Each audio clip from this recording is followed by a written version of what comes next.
Hi everyone, and welcome back for part 3 in my Minimap Advanced tutorial.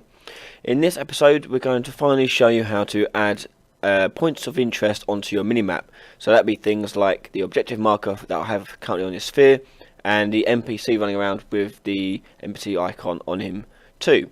And as you can see, they are running around with him, and also you can see that when he goes off the screen it disappears, and the objective marker is static, so that when I run around you'll see that it sticks to the edge of the minimap. Okay, so they're the two types we're going to show you how to do today. We're going here.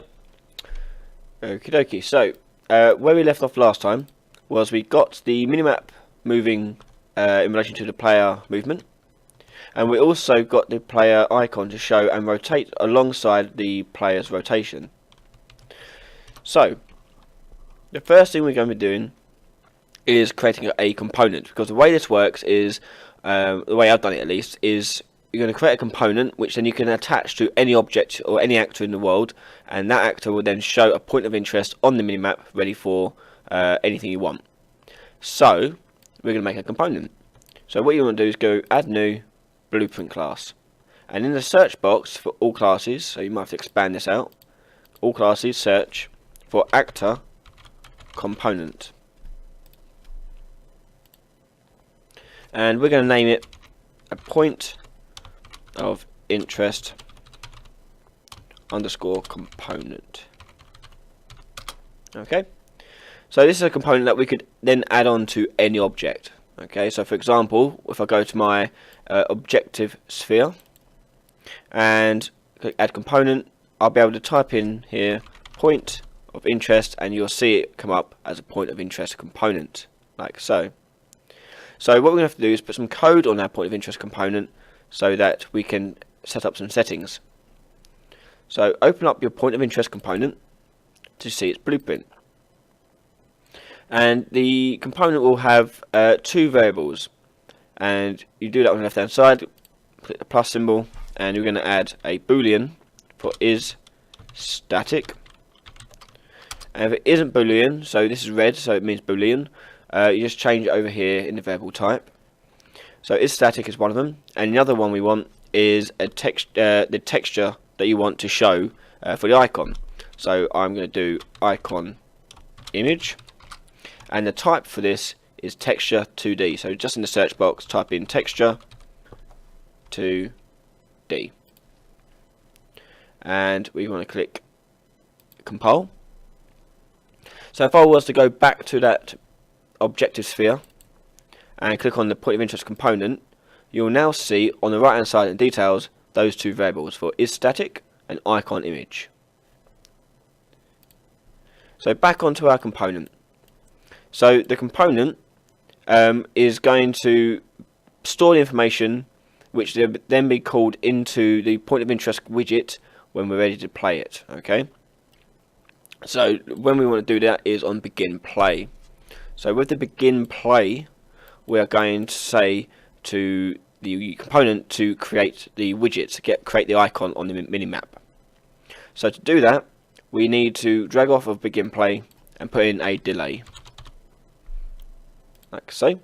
And the reason why we need a delay is because if I go back to our game mode, this is where we set up the HUD widget. So we have to reference the HUD widget to get access to the minimap. And we can only do that when it's made the HUD widget. Now because these are begin plays, these will both happen at the same time.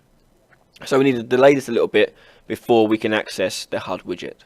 So a little delay will do just fine. And once it's completed, we are then going to cast to third person game mode, or whatever game mode you've chosen to call your own game. And the object you're plugging into it is simply a get game mode function. Okay, and now get the current game mode, cast it to third person game mode, and we come off of here to access its HUD widget. Get HUD widget, and then from HUD widget we can now get the minimap widget, because if you remember, the HUD widget contains the minimap. And what we're going to do is we're going to put a code on the minimap to add this actor icon to the minimap. So we need to open up this minimap widget and create the code for it. So with the minimap widget, this is what we made last time. You want to go into the graph editor, and like how we did with the add player icon function, we have to do something very, very similar for the add point of interest function. So go to functions and click the plus function and do add POI for its name, and the add POI will take several inputs, but main thing we want to do is first of all just drag out and go create widget. So the widget we're going to create will be the point of interest widget, which we haven't made yet, so we need to go and make that first before we can carry on any further, like so. So back onto your content browser, click on add new, user interface, widget blueprint, and we're going to name this point of interest underscore widget. Okay, so on here we don't need the canvas panel, but we do need an overlay, and in that overlay we are going to store a default image that will show any point of interest on the map, regardless of whether or not the player, the game designer has selected an icon image that they've imported. So what we're going to do is use a throbber. So our throbber we can drag onto the overlay, and you can see the throbber here in the top right hand corner, and you can see that like flashing 3 little dots. So to put that in the center, which we need it to be, we click on the center alignments, and we're going to change it from 3 to 1, and I want to make mine red, just so it stands out a little bit better. Okay, and I'm going to rename it here as well, make it a bit easier for myself. Default image. Okay. The next one I want to do is a size box. So in your palette, search for size box, and drag that into your overlay. And the size box, we want to set the width and the height overrides to 32. Okay, and you can see it up here in the top corner. And inside the size box, we're going to put in our custom image that the designer will be able to assign in the component. So we're going to just type in image and drag that onto the size box, and there it is. So likewise with the throbber, we're going to center align it. Oh, sorry, you've got to do that to the size box. Center align the size box, and then on the image, we're just going to make sure it's 32 by 32, and we're going to name it custom image. Next job is to go into the graph editor. So on the graph editor, we need to set up a couple of variables here. The first variable will be isStatic, and the next variable will be owner.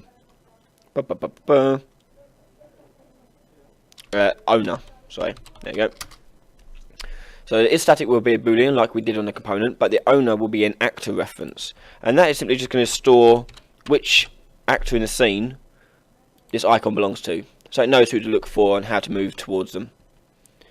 So actor and isStatic, we're going to make these both instance editable and expose on spawn. What this allows us to do is that when I go to my minimap widget now and choose the point of interest widget, you can see now isStatic and owner are now options for me to set on the creation of the widget. So I want to get from the function when it's called, I want to get the actor that's calling it. So we're going to go back to our component. So here we have the begin play that we set up earlier, and from minimap widget we can now drag out of here and type in add POI, and you'll see that function that we just made, and you can hook that up to the cast as a success, and click compile and head into your minimap widget. So click compile here, and hopefully that'll clear up this. And on the add point of interest, we want to add an input to the point of interest. So the input we want to add, we do so in the bottom left, and we want to name it actor, and its type is an actor reference.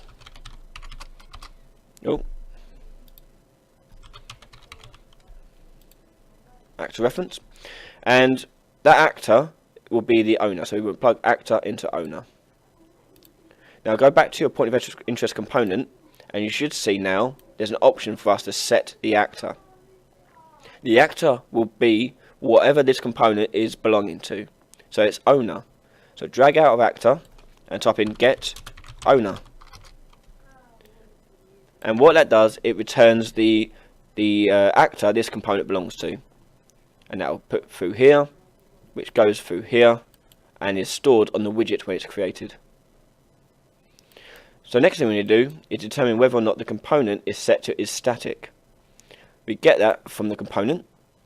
So from here, we're going to use this actor to get the actor's component, the point of interest component.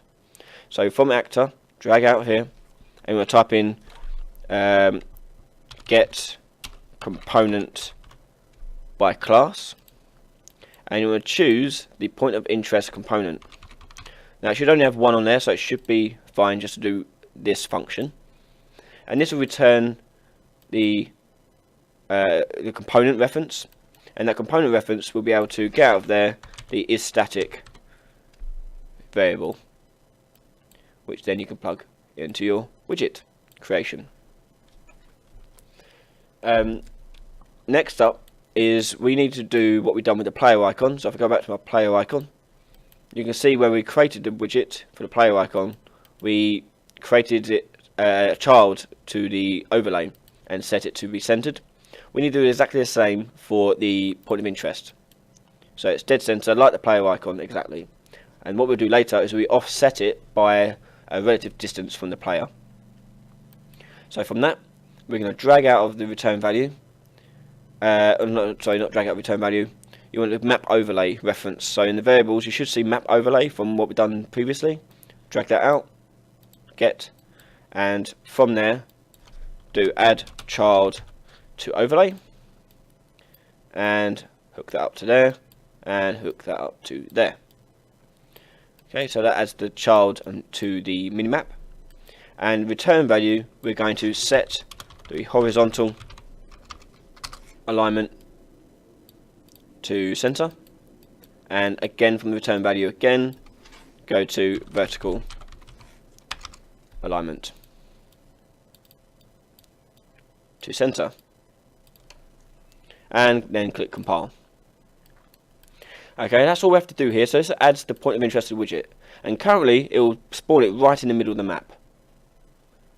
The next thing we're going to do is make it so we update the widget to move and offset it based on its distance between the player and the actor that it belongs to. Sounds very confusing, and this is where it gets a bit maths heavy. So if you don't like maths, unfortunately I'll try my best to explain exactly what's going on here. So we're going to put the update function on the actual point of interest widget, like we did with the player icon. So we're going to go to the point of interest widget, and in here we are going to do a tick event, and the tick event is simply going to update the location of the widget in relation to the minimap. So this is where we get a bit getting the meats of it. Let me just turn on my notes, make sure I get it all right. Right, so the way this works is we have to get the distance between the actor and the player first of all, and then translate that value into a ratio relative to the size of the level compared to the minimap. So first thing we're going to do is get the minimap. So to get the minimap, we've done that before, and we did that on the point of interest component. Here we've done the get game mode, third person game mode, HUD, minimap. So we need all of this again. So I'm just going to select it all like so, and Control C, and then Control V, and I can plug that in to there. So now I've got access to the minimap, and I want to get its level dimensions and its zoom. So from there, dimensions, get, and from there I also want the zoom, get, and from there we can now carry on and do the rest. So the first thing we're going to do is work out the difference in size between the level and the texture being shown on the screen. So the dimensions of the world could change, but we know it's 5,000. And the way you get the difference is you simply divide the bigger number, dimensions, divided by the little number. So drag off dimensions, divide float by float, and the value you want to put in here is the size of the minimap widget. So if I go to my minimap widget, not minimap widget, my HUD widget, it's the size of this box here, so it's 300 by 300. Okay, it's quite important. You need that. You need to know that value, and type that into there. So this has got now the difference between the dimension of the level itself and the minimap it's being displayed on the screen. So for example, in our world that I'm making right now, dimensions are 5,000 divided by 300 gives us about 16.6 units. Okay. The next thing we need to do is use the zoom. So we're not actually showing the whole entire map at exactly at the same time on the minimap. Okay, the zoom is hiding a lot of it. So what we need to do is multiply this value to the zoom value. So come out of there, multiply float by float, and hook it up to there. So that now gets us the ratio that we need. So that determines the difference between the level dimensions and what's actually being shown in the minimap screen. Excuse me, just take a little sip of my drink. Okay, so now we need to work out the difference between distance of the player and the actor.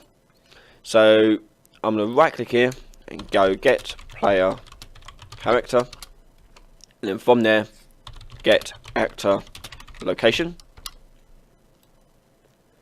and I'm going to right click on the return value and split it, because I'm only working in two values, X and Y, don't need Z, so I can just split it. And similarly, I want to get the actor location of this widget's owner. So the owner variable, you will drag that out, get owner, and then from there get actor location, and once again right click, split. Okay, now we want to do X minus X, work out difference in the X coordinate. And then similarly for the Y minus Y, get the difference in the Y coordinate.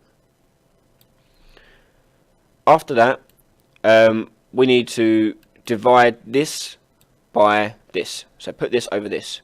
So the difference is this divided by float, this. Now before I do Y, I know from making the rest of this that Y needs to be flipped. So I'm just going to come out of there and multiply that by -1. So float by float, and type in -1. Obviously, if you do this without this and you see that the map doesn't move correctly, this is one area that may be wrong. So you just times it by -1 and it should inverse the movement. But I know from my map what I've been doing at the moment that I need to put this in here. So from there I can do the divide, float by float, into that. And from there I've now got my two coordinates, the distance between these two on that minimap. So I'm going to make that a vector, and you see make vector 2D, and you plug that into that. Okie dokie. Next thing I want to do is with return value is find its length. So the length is basically the absolute value of the distance between those 2 points. Okay, so go to length, vector 2D length, and it gets me the exact length of this vector from 0 to whatever this is. Right, so now we get into the very maths heavy bit, looking at trigonometry now. So I'm going to load up my trigonometry example and go through how to explain what it does. Okay, so welcome back. I'm now going to show you and try and teach you some trigonometry. So the black dot represents the player location and the red dot represents the NPC location, or the icon location. To work out first of all the angle between this point and this point, we have to first recognise that this is actually a right angle triangle, like so. Now if you've ever done trigonometry in school, you'll know that you can work out a right angle's angle by using SOHCAHTOA. So SOHCAHTOA is sine, opposite, hypotenuse, cosine, adjacent, hypotenuse, tan, opposite and adjacent. So what are these opposite, hypotenuse and adjacents? Well, they are these edges. So this is the hypotenuse, this is the opposite because it's opposite the angle, and adjacent is next to the angle. Okay, and it goes between the angle and the right angle. So with this information we can work out actually the angle of the between the 2 points. So for this to work we need to know two of these sides. So I'm going to do opposite and adjacent. Now these are easiest ones to work out because I've got the opposite, it will be the difference in the y, and the adjacent would be the difference in the x. Okay, so if I show you this and that. Okay, so if I was to take away these two values from each other, I'll get this length, and these two values from each other, I get this length. And with that I can work out this value of the angle. Now because this is opposite and adjacent, I want to be using tan, T-O-A, and tan looks like this. So tan equals opposite divided by adjacent, and that will give you the value of the tan angle. So we're going to go into Unreal and we're going to make a new function in here called find angle. So we need 2 points first of all, and 2 vectors. So we go to input, and this vector is called A, and change its type to vector 2D, and we're going to click on the plus symbol again, and this one I'm going to call B, and you'll see them as inputs on the function. So now I can right click on each one and split them. So I've got access to XY and XY. And from here I'm going to minus X and X together to create the find angle. So X minus float gives me X, and Y minus float Y there. So these are the two values I need. So this is the X1 is the adjacent, and this is the opposite. So opposite over adjacent. So what we're going to do is do tan. So the way you do this is you need to work out the inverse of tan. So tan, and the inverse is represented by a tan 2. Okay, and you want degrees. Okay, so we need to put opposite and adjacent into these slots. So X is the adjacent, so it goes into B, and Y is opposite, which goes into A. I'm just going to spin these around so it makes it look a bit neater. And this will spit out the degrees as a result. And to feed it back into the code, we need to click on the find angle input and choose outputs plus, and we're going to name it degrees, and it's going to be a float. And you get this return node, which you can hook up now to your result. Click compile, and that should be all okay. And you can go back to your event graph, and you want to hook up your find angle, and you want to plug your return value from make to vector 2D into B. And we need to hook up this, so bear with.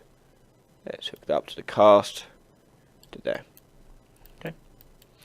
So find angle will call that function and find the angle between the player and the location of the icon.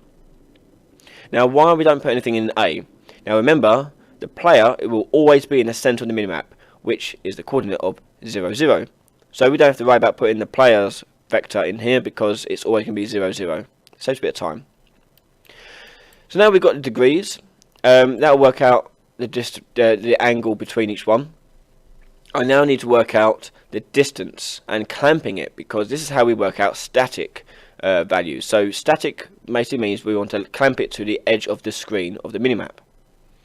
So how do we do that? Well, we use trigonometry again, this time using the degrees that we have just done to find the angle. So I'm going to click on functions and type in find chords. Now find chord, basically what it will do, if I go back to my diagram, and let's just hide some of this stuff to make it a bit easier for you to see. Right, so there's my 2 points. So we want to clamp it to the edge of the circle. So the circle is like here, and we know the radius of the circle because we know the width of it. So the width of it is 300, if you remember rightly, meaning the radius is 150. So if I go to my triangle, we now know the angle, and we now know the hypotenuse. So using these two values, we can work out this and this, which will give us the coordinates to clamp it to. So if I look at sine, so sine is opposite over hypotenuse, so this will give, I want the opposite value, I want to get that length. So I need to find out the inverse and mess this around until I get the opposite. So if I were to look at the sine, no, that's the wrong one. Yeah, I didn't make a little symbol for it. Never mind. But if I go back to the sine, I need to know the hypotenuse, and the way we do that is simply do sine the angle times by hypotenuse, and that will cancel out this side as well. So I'm going to go into here, and I need 2 inputs for this. So the first one is going to be the radius, and the next one is going to be degrees. Okay, and the radius we want to clamp. So come out of radius and type in clamp, and what clamp does, it clamps the float between the min and the max. So we want to clamp it between 0 and 130. So if the radius distance between the two is, say, 90, that's fine, it won't clamp because it's not 130, it will still be inside the circle. However, if it is the distance between the two icons, say 200, then it will clamp it to 130. It won't go beyond 130, which keeps the icon in the range of the circle. So using degrees, I'll come out of there and do sine degrees. And sine degrees will allow me to get the y value. So from there, I'm going to multiply this float by float by the radius, which is the hypotenuse, and this will give me the y value. Okay, let's actually move that down there, make more sense. And we're going to do it exactly again the same, but this time for x, and x is using adjacent and hypotenuse, and we know from SOHCAHTOA that that would be cosine, adjacent over hypotenuse. So cosine, we're going to drag out degrees here. Let's type in cos and see cos degrees, and again multiply these together with the radius that is clamped. So this is our x, this is our y, and from that we can get a new vector out. So I'm going to click on the find chord, and the output I'm going to choose will be new vector, and that's a type of a vector 2D, like so. And we want to append these together with a make vector 2D.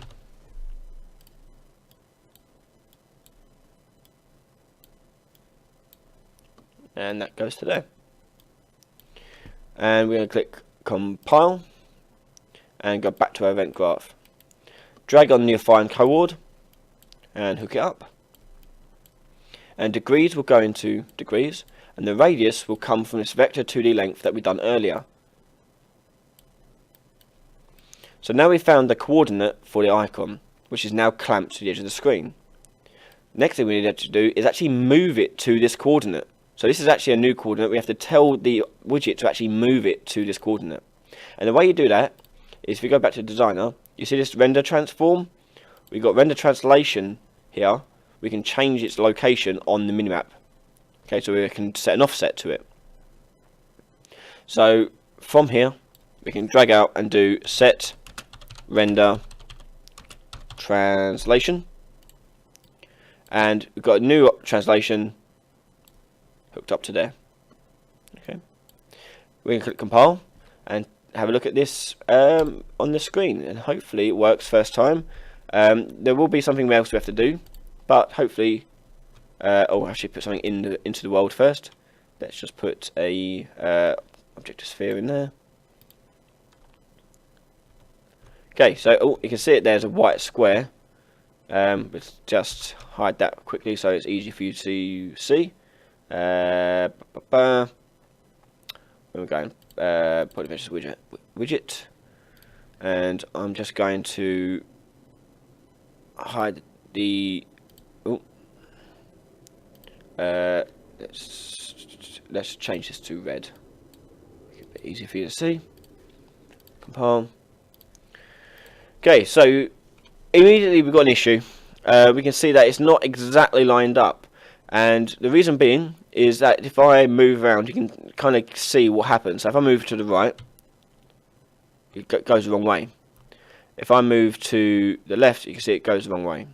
Down, goes the wrong way again. Up, goes the wrong way again too. So it's not going in the right direction. So what we're going to do is we're going to go into our widget again, and we need to edit this find chord. So we need to do a couple of things here. So the first thing is we need to multiply these by -1. So this will change based on what you've done with your world and what you've done with your map.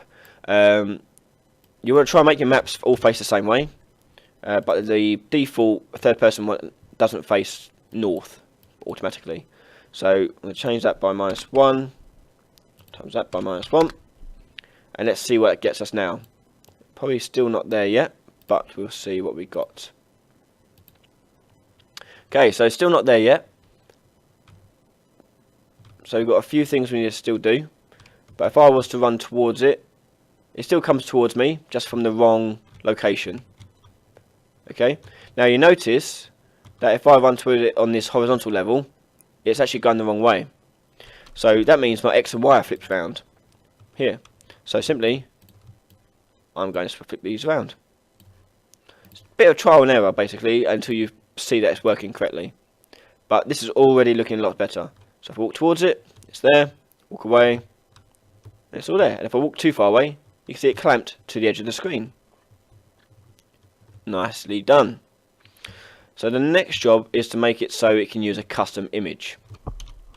So I'm going to go back into our point of interest widget, go back to the designer. I'm going to change this back to white by clicking on the default arrow button, and so it's nice and white again, and back to the graph. So in the event graph, we're going to do a event construct.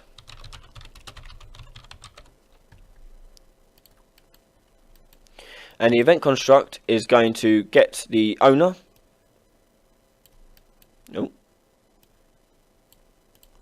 And we're going to get the image from the owner's point of interest component. So from the owner, we're going to go get component by class, choose the point of interest component, and from there we can get the image, icon image, and we're going to assign this now to that custom image option, that variable.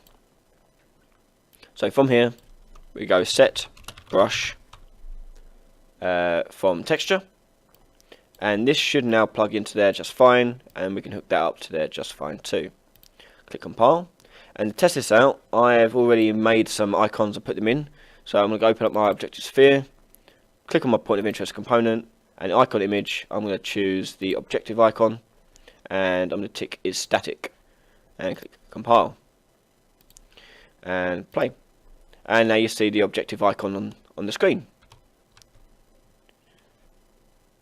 So it's not exactly done yet, because if you look carefully, it's a bit hard to see, but the throbber is still underneath it. So we're going to make it toggle off and on which one is on or not. So I'm going to go back out there and go back into my point of interest widget, and we're back here. And what I want to do is, where it says get the icon image from the component, I'm going to right click on icon image and choose to convert to validated get, and this will plug into your construct, and is valid will go to set brush. Now what this basically does, it says get this variable, and if it has been set to something, set that to the brush. And what we're going to do, if it's not set to anything, we're going to hide the custom image. So we're going to drag the custom image in, get, and to set visibility, and hook it up to is not valid, and choose hidden. So that will hide the custom image if we haven't set a brush. Likewise, when we get to set brush, we're going to hide the default image. So go default, get, off there, set visibility, and hook that up to there as hidden. So now when I play it, you'll notice that, well, if you didn't notice before, you won't notice now, but there's no throb underneath it now. And to better demonstrate it, if I was to go into my objective sphere, choose a component and clear the icon image, and then compile, push play, you'll see now it will show the throbber instead of an image, because that's our default image. It's still static, so it's still stuck to the edge of the circle, but there you go. So the last thing we're going to do is we are going to make it so when we tick is static off, we want it to disappear. So at the moment, all the icons will stick to the edge. So what we are going to do is make it so when they do stick to the edge, we hide them. And we do that in the point of interest widget. And we do that at the end, where we've done this set render transform, translation. We are now going to do a test to see whether is static is true or false. So, is static, you're going to drag that out, get, and drag that up to a branch, and plug that into there. And we're going to do a branch and test whether or not the distance, this length here, is greater than or equal to 130. So, if we are not static, we're going to do a branch, and the vector length you want to get out of this down here, a bit messy, but there you go. Or actually, what we can do is the new vector here. We can drag this out of here and do get length. That'd be a bit neater. Oh, length, vector 2D length. There we go. And we want to test whether or not that is greater than or equal to 130, which is what we clamped it to. If it is, and it's static, and it's not static, sorry, we can then hide it. So the custom image will get to custom image, and we go set visibility to, if it's true, we'll hidden, else, copy that again. So if it's false, we'll change it to true, to visible. Okay. So that will now toggle it off and on if we get to the edge of the screen, if it's not static. So it will give the illusion of it going off the screen, but it really isn't. Click compile, and if I go to my objective sphere and turn off is static, it should now, actually let's give it that picture back again, it should now disappear when it gets to the edge of the screen, and should reappear when it comes onto the screen. And to show how the versatility of this is, you notice I've got an NPC running around. Well, if I go to my NPC, so I can go to my actor here, through blueprint, and add a component. It becomes as easy as adding the component, choosing whether it's static or not, and choosing an image. Click compile, and that's it. And you'll see him run around with an icon, with no extra work. It'll work every time with whatever actor you want. And this works with the static as well, ticked onto the sphere. Go to here, tick that on, and that will be static, but the NPC won't be. And I can put in multiple NPCs and they will all work. And because the code is the same for each one, you see all their icons running around. And that's it. There's not much else to show. One last thing I could do is the zoom. So I may show you how to do the zoom effect on the next video as a sort of tidy up video. If you do have any questions or queries about it, I can also add it to that same video too. Thank you for watching, and I'll see you next time. Bye.